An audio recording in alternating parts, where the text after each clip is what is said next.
بمسكرم 17 شحن. On the night of September 17th, 1994, I was abducted in the middle of the night. There was a knock at the door, and soldiers pushed into our house. They went through the rooms looking for me, waking everyone in my family. I was still in bed when 3 armed soldiers in military uniform grabbed me. I wasn't given any time to change and was taken out of my house in my pajamas.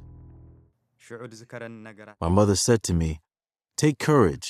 Jehovah is with you. As long as you remain loyal to him, Jehovah will safeguard you." They brought me to the 3rd police station and put me in a cell. It was so dark that I couldn't tell how many other people were there. Just like any detained one, I was not registered. There were no documents or paperwork prepared for me. We were held there for about 2 hours, and then around 4 a.m., we were all taken to the Asmara football stadium. It was still dark when we arrived at the stadium. About 1,000 people were there. But as the darkness began to lift around 6 a.m., I recognized Paulos, who grew up with me, and later Isaac.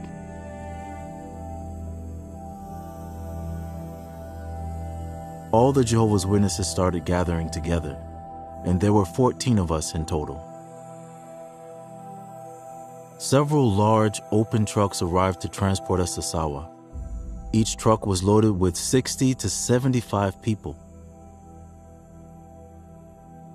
There were many civilian families gathered by the gate of the stadium, though I didn't recognize any of them.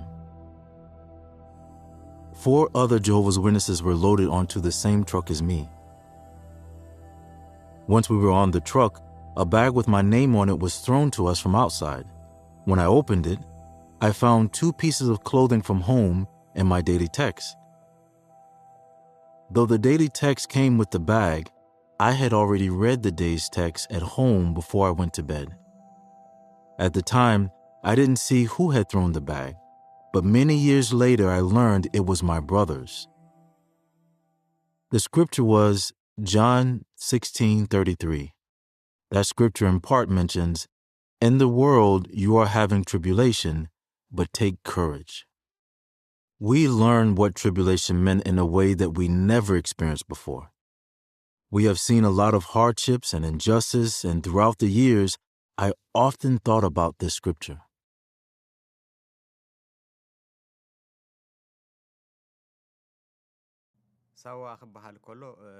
Sawa is a military training camp, or you can call it a small town, because sometimes 10,000, 20,000, or even more people live there. It's a huge camp, and within the camp, there is a little prison compound. As a young person, what helped me to maintain my neutrality was that we prepared in advance for questions about military training or conscription. Why? Why really is it that I don't take part in military training?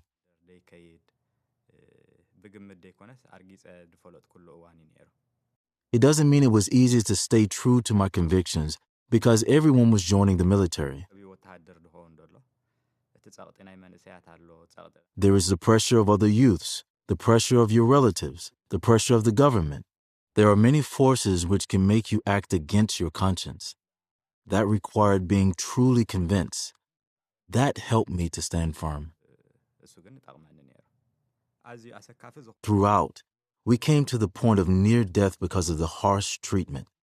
It's only for a lack of words that we're calling it prison. But it's not a prison. There are no words for it. It's not a humane way to treat another human being. The room is made of corrugated metal sheets and a tin roof. It had a door, but you couldn't open it. It had a window, but you couldn't open it. During the day, it gets extremely hot, and if you touch the metal during the day, you might get burned. There was no ventilation in the room, and the room was very cramped, so that made it extremely hot inside. There was no bed or mat, and we were not allowed to bring in any other clothing to use as bedding. So we slept on the ground, After months of being locked up in the corrugated metal hut, they took us out one by one. It was around 10 or 11 at night.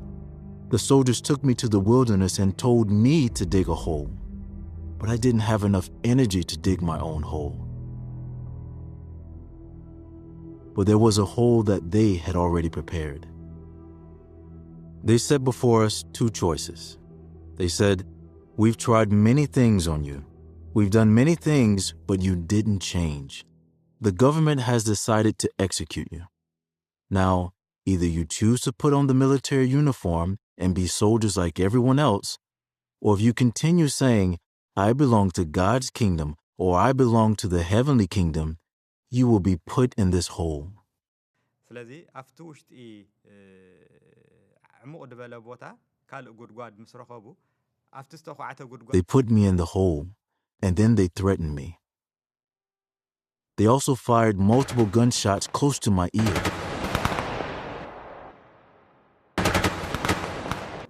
The guard said to me, "The person before you, he refused to compromise, so we killed him. We put him in the hole. And the other person before you said, 'Yes, he compromised, and now he's wearing the uniform. So what's your choice?'" This was another method in order to try to trick you into changing your mind.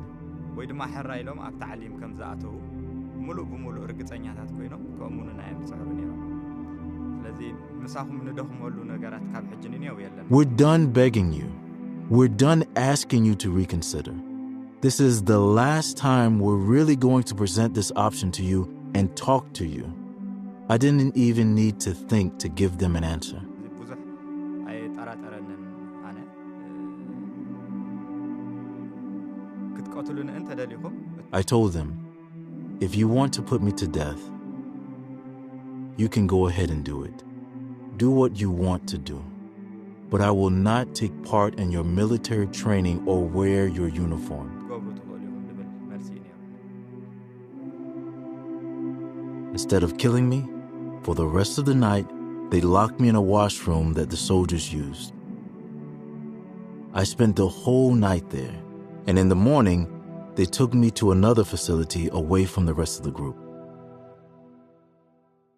The guards were treating us worse than animals. They only gave us water or food so that we might not die. They didn't even give us medication when we were sick. They provided us only one type of food, lentil soup with bread. ፀብሒ ዓደስ ወይ ከዓ ብርስን ዝበሃል ዓይነት ምግቢ እዩ። The food we were eating did not match the physical work we were being asked to do. It wasn't nourishing enough for the heavy manual labor we were doing. And it's no doubt because of this severe mistreatment that some of our friends have faced severe health problems, and others even lost their lives. There were other prisoners next to us. They were given more food. They were given water. But for us, just because we are witnesses, they refused to give us the same treatment. They treated us very unjustly. On top of being in prison, we were tied with ropes and endured cruel treatment by the guards, extreme physical beatings, and forced labor. They made us work extra hard to tire us out, so we would give up our faith and do what they wanted us to do. For me personally, what I found the most challenging in the 23 years at Sawa was that even to relieve yourself of your natural body functions, you were not able to do it when you needed to. We had to be permitted to relieve ourselves, and there was always a soldier guarding and watching us. That is the worst kind of life. About a month after this, after the first incident, one official with soldiers took me away to a faraway place. I didn't have the energy even to carry the shovel and the hoe, so the soldiers carried them. They were able to quickly dig a hole.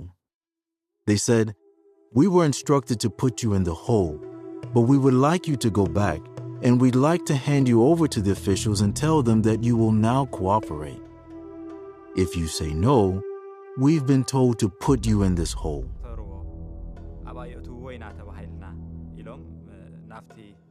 ጓል ዘዳለዎ አው የትዮምኒ I was like, just do what you need to do. They put me in the hole. The hole was deep enough for only my neck to be above ground. So they buried the rest of my body. I had very little stamina at this point because for the months prior, I'd been severely mistreated. Not only was the strong daytime sun beating on my head, but also the sand was hot. I'm buried in sand that the sun has been beating on all day. I was sweating and slowly starting to pass out. There was a car with military personnel traveling from a distance. They were up higher, and from the higher position, they could see my body buried with only my neck above the ground. Interestingly, this soldier was not even from the military camp. He was simply passing by. He was a high-ranking military official. He happened to be on the road, so he decided to stop. He and those with him started to question the soldiers that had put me there. How did this even happen? Is this even allowed to do this to a human being? Who gave you the order to bury him alive? This official who came to my aid, at the time, I didn't know him personally. He didn't know me. Who else can help me in that place? Who else can rescue me in that situation? I feel it was only Jehovah, not any human. People from far away saw me and decided to rescue me? I feel that it was Jehovah who rescued me.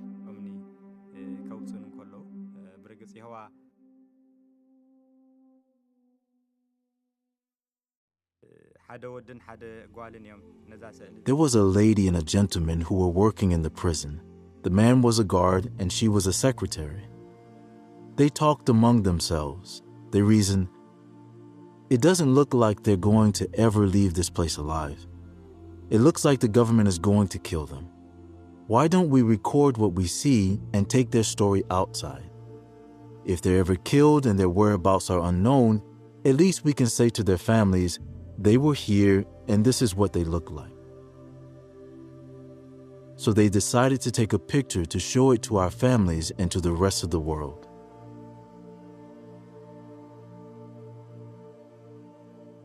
You can see on the picture of Paulos that his hands are full of mud.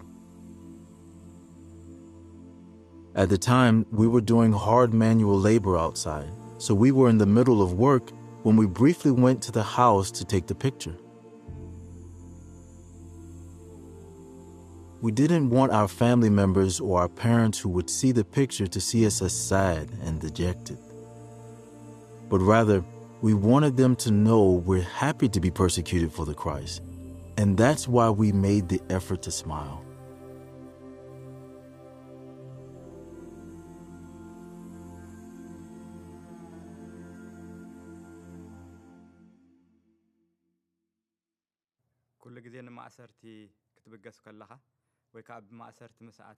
When someone goes to prison, he might assume, after so many years, I'll be released.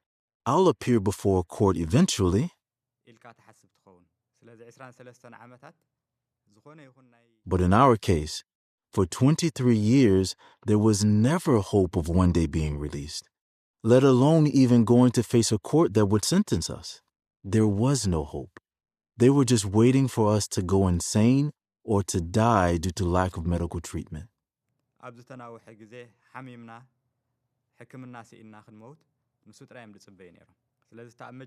The very fact that we were in that position was directly linked with Jehovah's sovereignty.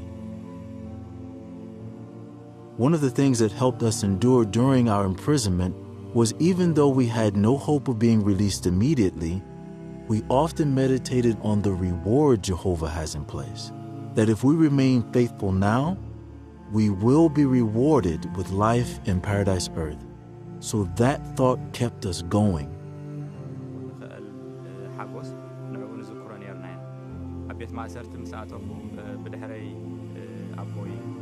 My father died when I was in prison, so I wasn't able to say a proper goodbye to him or to my sister, who also passed away while I was in prison. ንዓይ ኩሉ ግዜ ዝዝክርዮ ብውሽጠይ ዝስማዓኒ ነገራት እዩ ከምኡውን ነዊሕ ዓመታት ኣብ ቤት ማእሰርቲ ደድሕረይ ትጎይ ዝነበረት ሓፍተይ ንሳ I look forward to seeing her again in the resurrection, and for her to see that all this tribulation has ended. መከራ መወዳእታ ከም ዘለዎ ንሳ እውን ክትፈልጥ ሓደ ካብቲ ዝብዎ ዝፅበዮ ኣጋጣሚ እዩ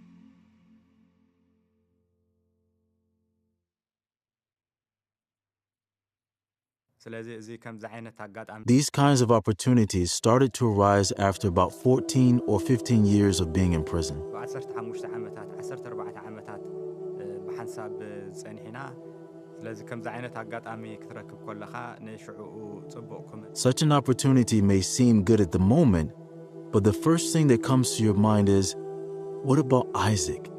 What about Paulos? And if I leave, then what kind of punishment would they get? We saw members of other religions who were in prison. They're considered prisoners of faith. If one of them had an opportunity to escape, and they did, you saw what happened to his fellow prisoners. They basically got double the punishment. But we've seen this repeatedly with our eyes. With us, what Jehovah taught us is to care for one another, and we often kept each other's welfare in mind.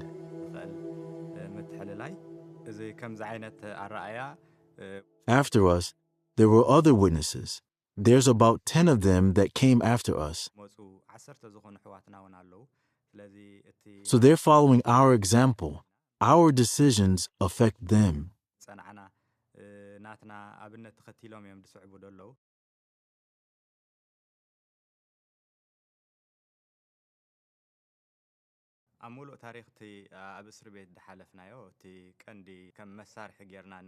Throughout our time in prison, prayer was a tool that really helped us through, especially in the first few years. We had no access to spiritual food, no Bible, no publications. So the only thing we had was prayer. One thing I remember specifically praying for early on was for Jehovah to let us be released from prison. But as the years went by, I personally changed my prayers to, help me, Jehovah, to endure. Help me to adjust to life in prison. Help me to be able to put up with the inconveniences of prison life. And one of the reasons why we were able to endure at least 26 plus years was because Jehovah answered those prayers. He helped us adjust to life in prison and helped us endure.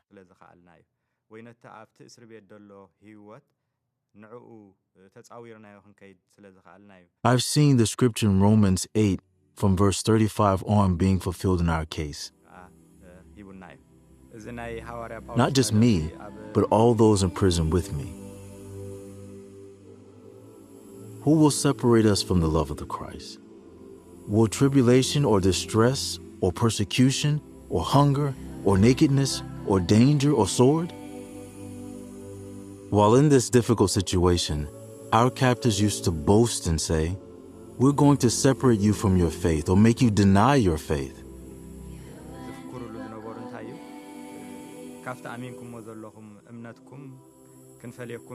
As time went by, instead of weakening our stand, we started to gain more strength and our resolve to stand firm. We were getting stronger in our faith.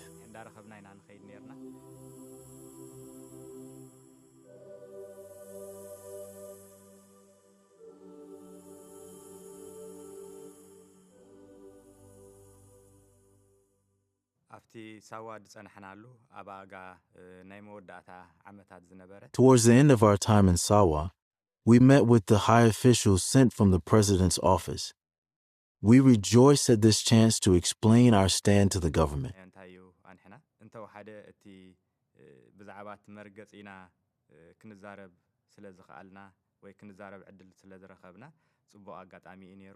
He did not come alone. The hall was full of high-ranking administrators of the Sawa camp. The hall was filled with people.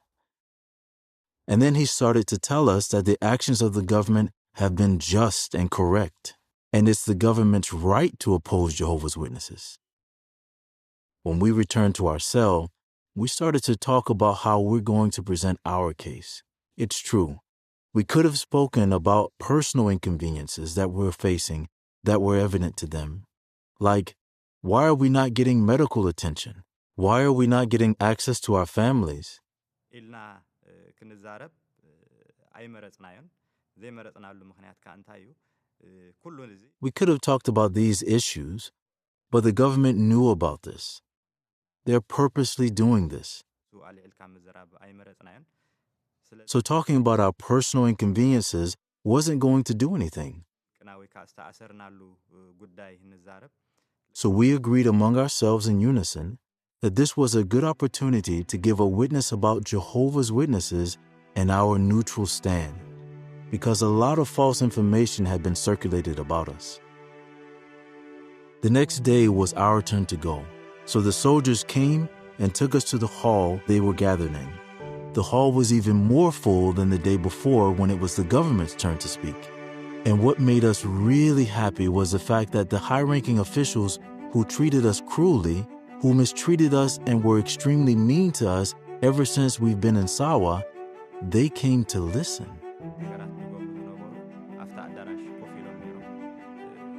Up until now, we never had the opportunity to express our position in public like this. But now every single one of them was there to listen to what we had to say.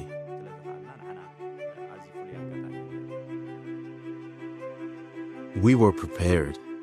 Ever since we left our cells, we kept praying to Jehovah. We begged Jehovah for power and ability. We addressed the lies that the witnesses are against the government. They don't listen to the superior authorities. They are against national service, because many have a misconception regarding us.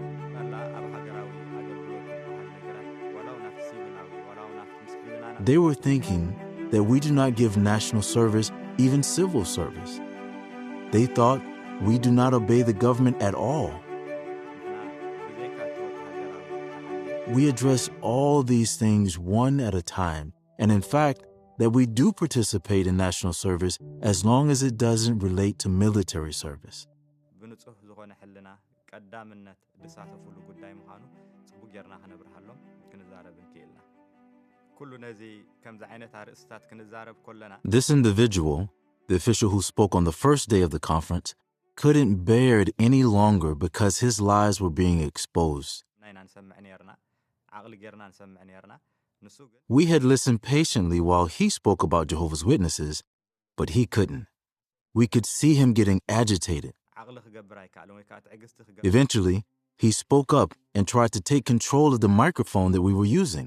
ሒዙናዮ ዝነበርና ማይክሮፎን ባዕሉ ክቋጻጸር ጀሚሩ እቲ ንሕና When they saw the man interrupting one of us, even the officials sided with us and started to say, "Oh, we want that topic addressed.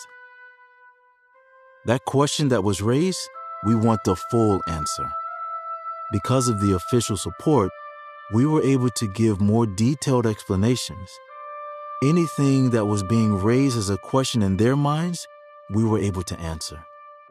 So the government's plot to turn the whole audience against us was foiled. ሓንቲ ከየጉደልና እውን ክንዛረብ ክኢልና ስለዚ እቲ ምዝሓል So our interaction with this officer had sent a good message. We were very happy when the meeting ended, because we had delivered the message we had prepared for. ስለዝነበርና ንሕና እቲ We had made a good impression, and the officials who had never shaken hands with us for 15 years now hugged us. They said, "We are very surprised and pleased with your speech." We were able to meet the responsible authorities and talk to them about some of our brothers suffering from health problems and spoke with them about our medical needs. That was a very good opportunity, a special occasion for us. ኣጋጣሚ እቲኣ ንሕና ኣዝያ ጽብቕቲ ፍልይትን ኣጋጣሚ እያ ነይራ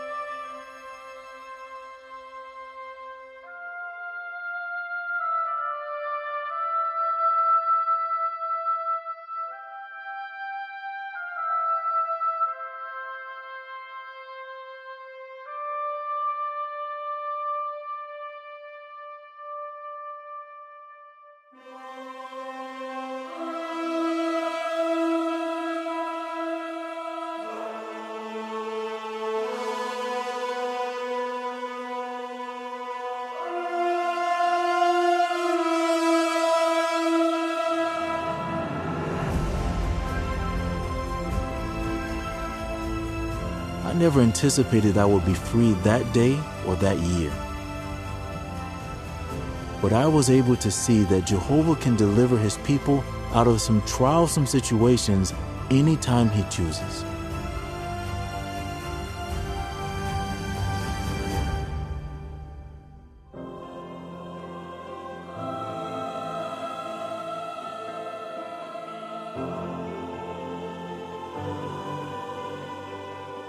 Paulo's dad was thanking Jehovah, saying, "After many years, Jehovah, thank you for listening and responding to our prayer."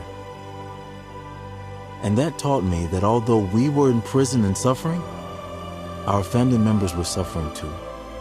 They were begging Jehovah for so many years. So it was such a joyful occurrence to be able to see the many prayers answered all on that same day.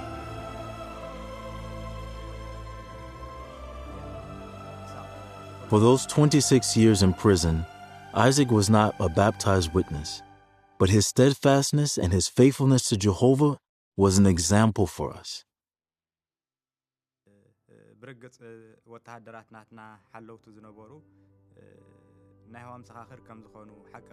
After our release from prison, we were able to confirm that some who were guards later became witnesses. Whenever we experience or hear reports of individuals we witnessed to coming to the truth after they left the prison, we feel this is one of the rewards of our endurance.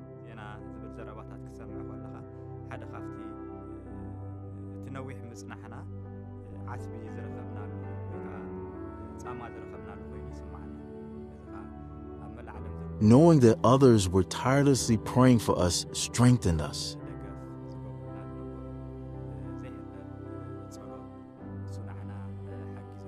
We have been helped and strengthened by the persistent prayers of our brothers and sisters throughout the world.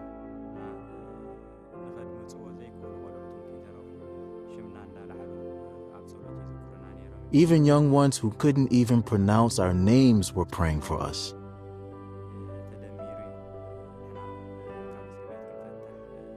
Others kept supporting us through letters and supplies from everywhere.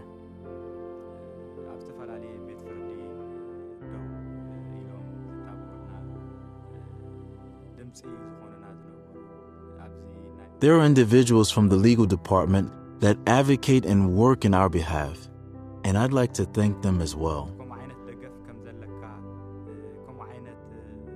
Knowing there are tenacious workers like this, that gives you courage that they're knocking on every single door.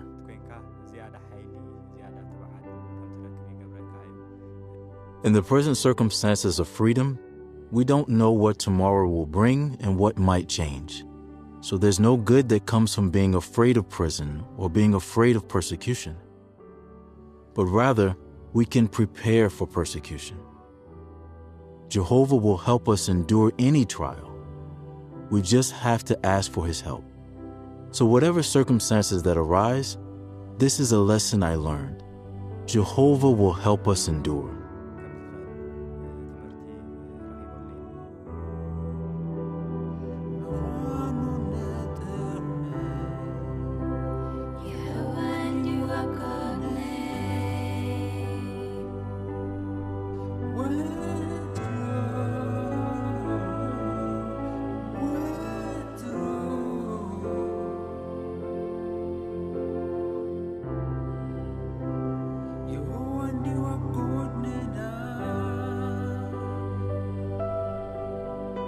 It is really a difficult life. I know and remember it.